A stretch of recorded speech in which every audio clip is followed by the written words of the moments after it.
Hi,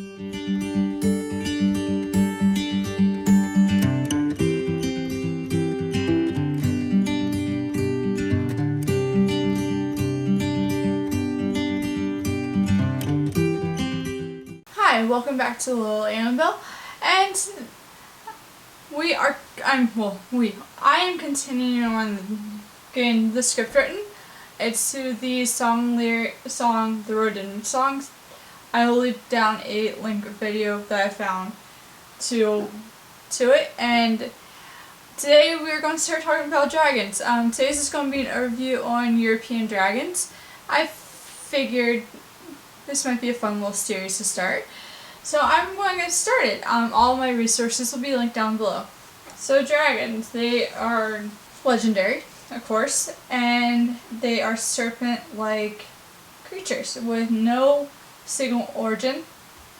They live in caves, marshes, near wildlife, easy food source. Some have wings, while others can strangle animals with their tails, and can have 4 legs, 2 legs, or none.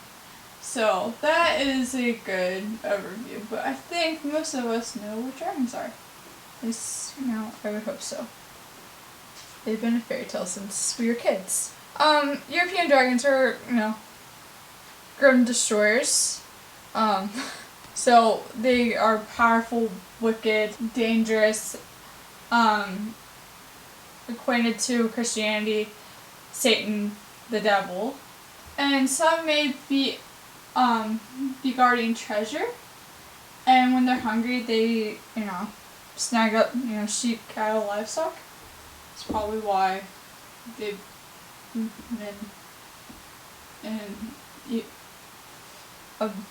in these stories don't like them.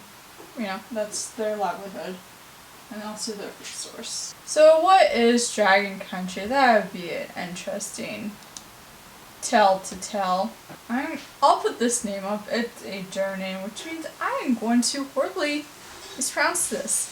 In 1678, German naturalist, I'll put his first name up, Kircher, in his book Mundus Subterraneus, English Thunder, Underground World. So it's rumored that the dragons of Mount Pilatus in Switzerland are known to cause storms, or rumored to cause storms. There was a Swiss knight, his name was Henrik von Winkelried, once again I'll put the name up, killed a belligerent dragon, and he died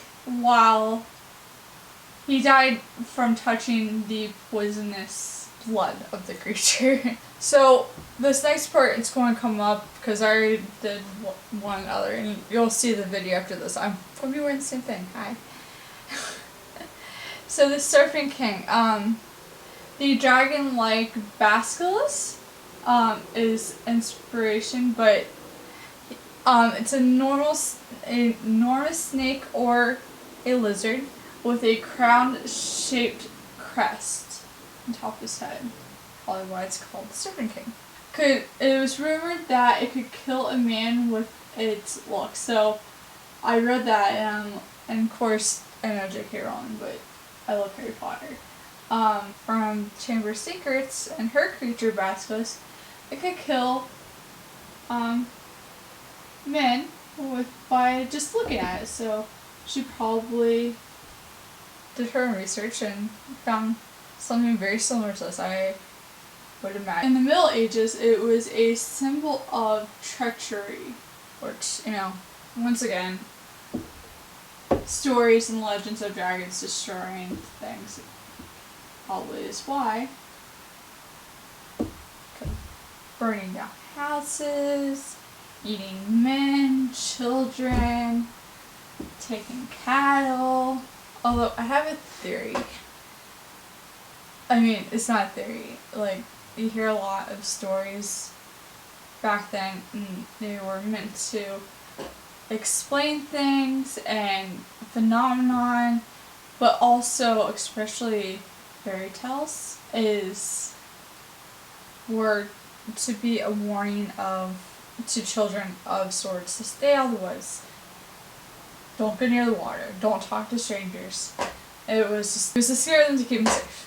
So, and I have a feeling that's what, some of these dragon tales were to some degree. Scare people.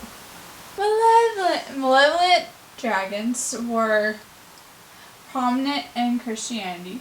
I think I mentioned this every once in a while. My hand is from rubbing away this graphite on here. From the book Revelations in the Christian book.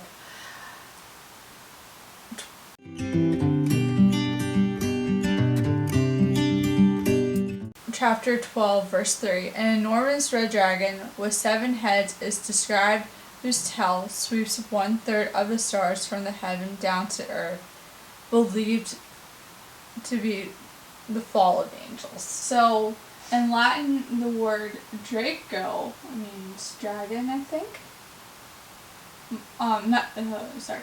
It's seen modern translations as dragon, but its real meaning is a snake or a serpent. And of course, serpent means the devil in Christianity. Medieval symbolism, apostasy, and treachery, and also anger.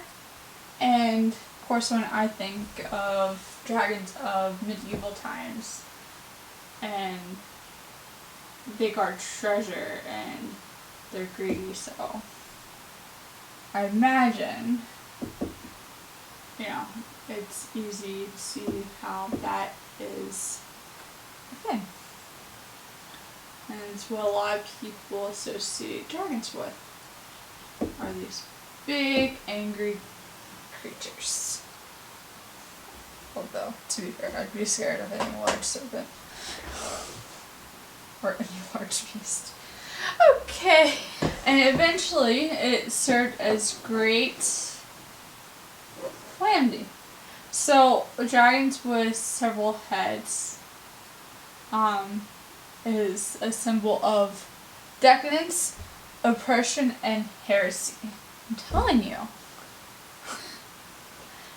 These stories were meant to keep people in check. I'm pretty sure that symbols of independence, leadership, and strength. So, in the European mythology, it's a serpent-like creature. We'll get into this because, like I said, the dragon in the next video is really interesting. I'm hoping they'll show kind of the evolution and mythologies of these creatures. And so some of the words. So the Draco constellation is directly from the word Drakon. In German mythology, it's a worm, in a sense, worm meaning serpent. And in Old English, it's worm, W-Y-R-M, and Draka, meaning, so worm, means serpent, and Draka means dragon. The winged creatures, they are known to be underground.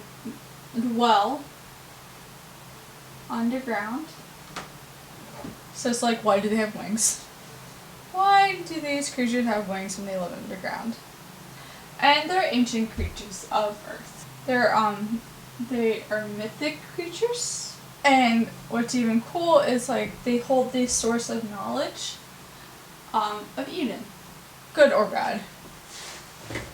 I think it's, I can see them as neutral creatures, so this was time of when Christianity was really prevalent. So the Roman dragons evolved from the Greek ones and even some Persian ones. And their character is a hybrid of Greek and Eastern holistic culture. It was great to write this down in graphite. But my hand and whatever is rubbing it. And then the Babylonian dragons were worshipped as part of the Persian Cyrus the Great. The Hebrew narrative of Bel probably dates back Belle and the Dragon dates back to the late century, second century of BCE. In my last video, we talked about how Greek and Roman mythology and stuff and some literature line up very similarly. So I just want to know what I'm going to say next. So the Greek literature, not Roman, John's Revelation describes Satan as a great dragon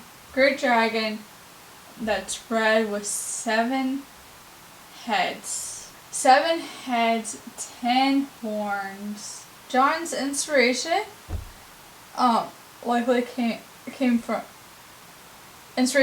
probably came from the Greek, Hebrew, and Persian dragons. Of course it makes sense because where these guys were in Greece and Turkey and those areas, so it makes sense. Let's talk about fun Latin stuff. So we got Latin Draconius. Scholars like John Tank, I'll have to put this down, Tank of University of Michigan. The dragon from the Old Norse dragu means spirit who guards the king. I've read about a couple of kinds of dragons the last couple of days, and a lot of them aren't actually really physical creatures, although they can take physical forms. They're more seen as spirits. And although every time I think of my favorite dragon and Spirit Away. Thank you. To the vengeful guardian spirit that breathes fire, the origins of it is kind of many assume that the Greek verbs, one messes up, Dirkashai, meaning to see, refers to the dragon's legendary keen eyesight. And the serpent by the 8th century Beowulf was finally written down.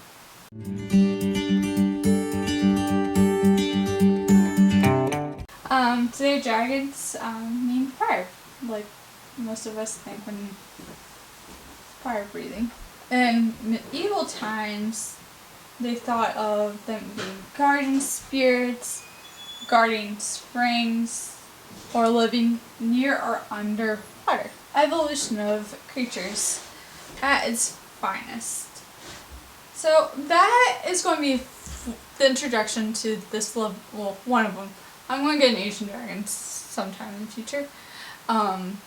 As there's a particular dragon that you want me to talk about of the European variety, let me know. I'm just going to continue reading about them and talking about them. So I will see you next time. Bye!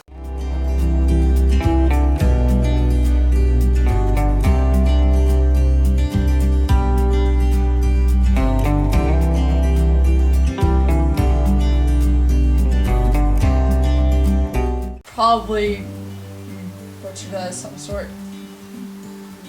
to scare the I didn't say history, but I like history. It's actually this is when I took shortcuts and they're days apart and don't. Okay. And so, let me guess what it hurts me.